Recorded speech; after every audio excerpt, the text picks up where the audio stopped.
Hello and welcome to The Daily Space. I am your host, Dr. Pamela Gay, And I am your host, Beth Johnson. and we are here to put science in your brain. We don't often have breaking news on this show, but after we'd set our show run for today's episode, a new story came out that made us drop everything and made it our lead story. That story? It was from the Transiting Exoplanet Survey Satellite, or TESS. And that mission has found a single system with 6 stars arranged in pairs that, like dancers on a floor, all appear to circle in the same plane on the sky. Now, that may not sound that exciting initially, but the amount of things that had to go just right to get this system is pretty amazing. In a single telescopic image, all 6 of these stars appear as a single point of light that over time varies in brightness, and that variation is shown in this image. That single point is cataloged as TIC 168789840. That single point, however, changes in brightness over time in a way that doesn't normally happen for a single star. This unusual pattern of dips was discovered by the software designed to look for eclipsing binary stars in sets of images from TESS. Eclipsing binaries are pairs of stars that are oriented just right in the sky so that the stars pass one in front and one behind the other, as seen from the perspective of us here on Earth. Stars could and do form in every possible orientation, so that as we look across the night sky, we see stars that eclipse, stars that spiral around each other, and everything in between. In a completely random universe, only one in several dozen binaries will be seen to eclipse, with the light we're seeing getting fainter whenever we see only one of the 2 stars. And in this system, there are 3 pairs of stars that are precisely lined up to eclipse. This isn't the first 6-star system we've discovered. If you've ever gone out and looked at the constellation Gemini and its bright star Castor, you've looked at a 6-star system masquerading as a single star. This is, however, the first totally eclipsing system we found. And part of what makes this so awesome is that this flat system hints at a star formation history that had all these stars forming out of a massive, flat, and spinning cloud of gas that broke into each of these stars rather than forming a single massive system. These aren't large stars. They range from about half the size of our sun to about 30% bigger than our sun. These pairs are arranged with 2 of the systems in a fairly tight orbit, and the 3rd pair significantly further away. It's unlikely that planets capable of supporting life could orbit with any of those 4 stars in the tight pair. But it might be possible, maybe, to find habitable worlds associated with that 3rd farther out system. Might. The data hasn't shown any evidence so far, but this system is in need of a good science fiction writer or artist to imagine the skies and mythology of this kind of a complex system. After the break, we'll take a look at some more planets, both here and in alien solar systems.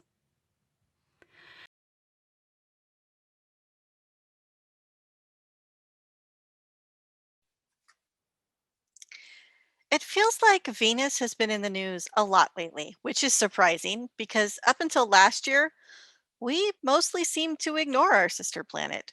The clouds are too thick, the surface is too hot, the air is too toxic, etc. Now we're talking about sending more missions there than ever before, and the science coming out from a variety of work being done is being noticed by the press. Thank you, Phosphine, whether you're really there or not. In our first planetary story today, a new paper published in Nature Astronomy uses the planet's largest known crater to analyze the thickness of Venus's lithosphere, that outer shell of crust. Here on Earth, our crust is considered thin. It is broken into plates that ride on the top of the mantle, which is warm and plastic. This configuration is why we have volcanoes and earthquakes. Our planet is constantly changing, creating new land and destroying old crust. Venus also has volcanoes. It is suspected they may even have been active in the recent geological past. But that thick atmosphere I mentioned earlier prevents us from directly imaging the surface to really analyze the rocks. In our interview with Dr. Darby Dyer last week, we talked about how there are spectroscopic windows future missions might be able to use to see that surface more clearly. In the meantime, we have to use the radio imaging data currently available to make sense of Venus. And one of the questions we're trying to answer is whether or not Venus had a primitive form of plate tectonics that could account for those volcanoes. Scientists used radio images of Meade Crater, the largest on Venus, to generate computer models that allowed them to analyze the thickness of the lithosphere. The crater is surrounded by two rings of ridges, and their final position is an indicator of the thickness and thermal gradient of the rocks that were impacted. Basically, it's harder to deform colder rocks than warmer ones, and those characteristics determine the distance at which the impact rings form. What the team found was that the crust is thicker on Venus with a lower thermal gradient than on Earth, and unlikely to have had similar plate tectonics. Graduate student and lead author Evan Bionis explains, you can think of it like a lake freezing in winter. The water at the surface reaches the freezing point first, while the water at depth is a little warmer. When that deeper water cools down to similar temperatures as the surface, you get a thicker ice sheet. The Meade impact is about a billion years old, which means Venus hasn't had active tectonics in at least that long. And that result changes what we thought happened in Venus's past. We um we need those new missions to Venus, please. The solar system we see today is seriously different from the one that formed 4 to 5 billion years ago. As we talked about a few days ago, trying to understand how solar systems formed is not something we're really good at yet. And to get a good model that actually matches reality, we're going to need to give theorists all the data we possibly can to help them out. Well, we can't go back in time and measure the conditions on early planets or sample the stuff the solar system was made of. The solar system did us a favor and set aside some samples to throw our way in modern times. These samples are the meteorites that periodically rain down on Earth and have trapped inside their stony exteriors samples of the gases and liquids, the volatiles that made up our early solar system. Researchers collect meteorites, and to get at these volatiles, they grind up and bake meteorite samples. A new study of 3 different meteorites presented by Maggie Thompson at the American Astronomical Society meeting suggests that our early solar system built rocky worlds rich in water and gases like carbon monoxide and dioxide, hydrogen and hydrogen sulfide. They also found tiny amounts of some complex gases they haven't yet been able to identify. It may seem weird to bake meteorites to see what comes out, but this is pretty much what our sun did in the early solar system. And that stuff that came out of the still forming planets, that stuff became early planetary atmospheres. Over time, chemistry, geology, stuff like volcanoes and asteroid impacts, and even life, modified planetary atmospheres in ways we can't quantify. Heck, we don't even know if bacterial or other simple life has existed anywhere except Earth. Thanks to this and other studies of meteorites, we can see what was in the stuff that made the rocky worlds and start to understand how the atmosphere started. We can see how they ended. And hopefully, someday, science will figure out what happened in between. Sometimes a story isn't so much about the science done, but about who did the science. And that's the case with our next story. It's about the discovery of yet another multi-planet system, which isn't terribly exciting news these days, except this discovery was made by a pair of high school students. As part of the Student Research Mentoring Program, SRMP, run by Harvard and MIT, 16-year-old Kartik Pinglay and 18-year-old Jasmine Wright work with postdoc Tansu Dalen to analyze data from NASA's TESS. They looked at TOI 1233, which is a sun-like star called HD 108236, about 200 light years away from Earth. And they studied the dips in the light caused by potential exoplanets orbiting that star. Much to their surprise and delight, they found 4 planets orbiting TOI 1233. Per the press release, 3 of the planets are considered sub-Neptunes, gaseous planets that are smaller than but similar to our own solar system's Neptune. It takes between 6 and 19.5 days for each of them to orbit around TOI 1233.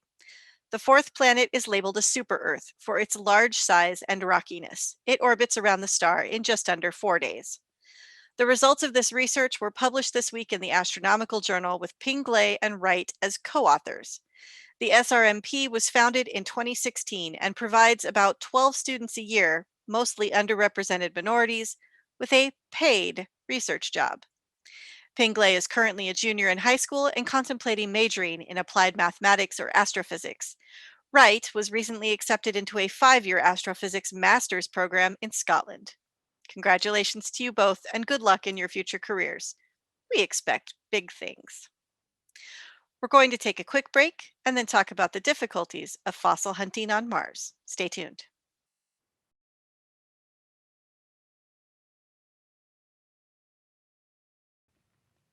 We are about 2 weeks away from NASA's Perseverance rover landing on Mars in Jezero Crater. This particular site was picked because it appears in satellite imagery to be a former lake bed and is just the kind of place where, if Mars had life, we might expect to find fossils. Yes, folks, Percy is going fossil hunting. The problem is, even if Percy finds what appears to be fossilized bacteria, it will be hard to verify that what it sees is evidence of life and not just a look-alike chemical reaction. Just how hard it will be was brought home by a new research study published in the journal Geology, where experiments by geobiologists Julie Kosmitis, Christine Nims, and their colleagues found that random chemical reactions left in the residue of their lab equipment closely resemble bacteria. And these structures can be fossilized easily. The images that we show here are of the not bacteria. According to Nims, under the microscope, you could see these beautiful structures that looked microbial, and they formed in these very sterile conditions. So these stunning features essentially came out of nothing. It was really exciting work. Kosmitis goes on to explain, we thought, what if they could form in a natural environment? What if they could be preserved in rocks? We had to try and see, to see if they could be fossilized. The team called these structures biomorphs, shapes that look biological. They simulated the formation of silica-rich rocks with fossils by carefully mixing silica solution and the biomorphs under conditions that mimicked those found when fossils form. According to a release related to this paper, they found not only that they could be fossilized, but also that these biomorphs were much easier to preserve than bacterial remains. The biomorph fossils were more resilient and less likely to flatten out than their fragile biological counterparts. Kosmitis puts it this way: microbes don't have bones. They don't have skins or skeletons. They're just squishy organic matter. So to preserve them, you have to have very specific conditions. So it's kind of rare when that happens. If biomorphs can be created by accident in the residue in labware and easily fossilized, this raises the disturbing possibility that we are going to find a whole lot of fossilized biomorphs, which are not life, in the mix with whatever extremely rare actual fossilized bacteria may be out there. We already knew this could be a problem. About 20 years ago, researchers found what they said could be fossilized nanobacteria in a Mars meteorite. And in the month and years after that announcement, teams the world over have found ways to explain these results as anything except life. I personally am hopeful that Percy will find something fairly uncontroversial.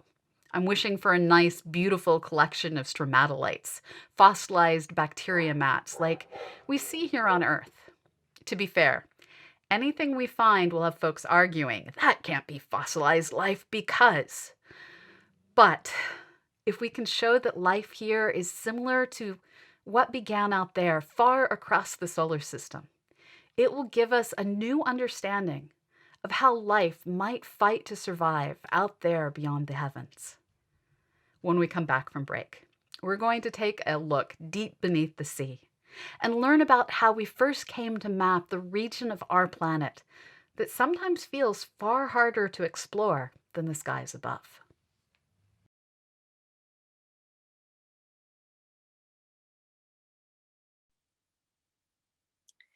Many of our viewers learned about plate tectonics in grade school. It's an accepted theory, which means we have found tons of evidence for its existence, even if we can't physically pull apart the Earth and see the plates and their layers directly. We've built up a veritable mountain of data with fossil records, seafloor spreading, earthquakes, and volcanoes. It's a standard in geology lessons. But it wasn't always this way. In fact, some of you might be surprised to learn that plate tectonics wasn't scientifically accepted by much of the geology community until the late 1960s. And it was proposed by Alfred Wegener back in the early 1900s. He proposed a hypothesis of continental drift and named a previous supercontinent Pangaea. And he was widely criticized and considered a bit of a crank. But his work started a debate in the field that stagnated with little evidence in his favor. That all changed in the 1950s when the advancement of sonar technology during World War II, led to large-scale mapping of the Atlantic Ocean seafloor. Enter Marie Tharp, one of my heroes, who was in the right place and the right field at the right time to advance the cause of continental drift in a big way. Marie Tharp was born in 1920. Her father was a surveyor who made maps, and she frequently went out into the field with him. In 1941, she was attending the University of Ohio, and Pearl Harbor was attacked, bringing the United States into World War II and essentially removing all the young men from the workforce. To keep programs up and running, many university departments opened their doors to women, finally, and Tharp jumped at the chance to join the geology department. She earned her first master's degree in 1943 and a second one in mathematics from the University of Tulsa several years later. Tharp loved fieldwork, but it wasn't open to women, especially on the open seas where all of this new sonar scanning was being done. She moved to New York and took a job at Columbia University as a, quote, draftsperson assisting male graduate students working toward a degree in geology that she had already earned, unquote. It was a job, and it was in her field. When Columbia founded the Lamont Geological Observatory a year later, Tharp was offered a position working with geologist Bruce Heasing, who worked with all that wonderful oceanic data coming in. Tharp was his analyst and mapper. That's where this story goes from good to amazing. Tharp was analyzing the data from scanning strips done of the Atlantic Ocean, and she noticed something interesting. Not only was there a ridge running down the middle of the ocean, which people had noticed in the years prior, but there was a notch at the top of the ridge in each profile. Tharp thought this might be evidence of molten material coming up from the below the crust and forming new land, evidence that could support this wild theory of continental drift that was still being debated. By 1957, Tharp and Heason had created an extensive physiographic map of the Atlantic Basin, clearly showing the mid-Atlantic ridge. At the same time, Heason was collecting data to help Bell Labs lay transatlantic cables, and he found that earthquakes clustered along the rift valleys Tharp had found. The combination of the maps and the earthquakes helped solidify the idea that the crust was being pulled apart along the ridge. Around the time the theory of plate tectonics finally was accepted, Tharp and Heesen were asked to work with Austrian painter Heinrich Baron on ocean illustrations. They produced maps that were published in National Geographic as huge supplements between 1967 and 1971. Then, in 1973, the US Navy gave them a grant to do the same for the oceans around the globe, and that work produced the map seen here, which was finished in 1977. Unfortunately, Heesen died suddenly of a heart attack while in a submarine exploring the ridge near Iceland, and Tharp's work dried up almost immediately. Like most women of her time, she went uncredited for a lot of the papers her data was included in, although her name is on the maps she helped produce. Tharp received numerous awards later on in life in recognition of her contributions to the field of geology and mapping and plate tectonics. She died of cancer in 2006, but by all accounts, she was incredibly satisfied with the life she led. In fact, she said in 1999, "I thought I was lucky to have a job that was so interesting. Establishing the Rift Valley and the mid-ocean ridge that went all the way around the world for 40,000 miles, that was something important. You can't find anything bigger than that, at least on this planet." Thank you, Marie Tharp, for your amazing work and your inspiration. And thank you all for watching. This has been the Daily Space. Please join us again next week, where we kick off the week with an interview with Veselin Kostov, one of the lead authors on today's sextuple system story. You can get a complete transcript, show notes, and see images related to each of our stories at our website, dailyspace.org. As a reminder, we're a not-for-profit educational program, and we are supported by people like you. If you want to become a patron of our show, join us at patreon.com/CosmoQuestX. Thanks, everyone. Thank you.